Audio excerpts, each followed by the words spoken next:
watching Local 2, Midland, Odessa. Basin trusted, Basin proud. You're watching Local 2 News at 10 in HD. Welcome back. UTPB inviting anyone from the Permian Basin to share their stories about living in a boom or bust town. And Local 2's Ryan Martin sat in on the workshop and shows us the many experiences shared by the Basin residents.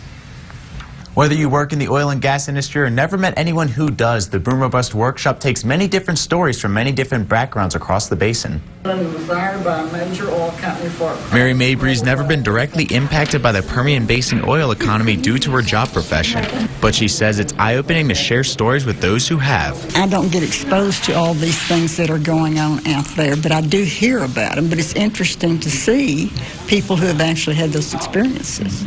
Mabry, one of the participants in the Boom or Bust Energy Workshop, where residents share stories with each other about living in a region dominated by the oil industry. There's an uptick and a downturn often in this area, and we know that our students at the university are affected, but we also know that the community is affected as well. Jason Lagapa helped organize this by applying for a grant from the National Endowment for Humanities, which is a grant for Hispanic-serving institutions. This is a unique way to acknowledge the study of literature. I think it's just a great time for us to sort of reflect on how the humanities can broaden our understanding of economic interest. And after hearing stories from those who work directly in the oil industry, or from a student or restaurant worker's perspective, it's an experience participants like Mabry won't soon forget. I love learning, and it's interesting. All this stuff is coming together to make a complete picture. The next workshop takes place on March 22nd. In the control room, Ryan Martin, Local 2 News.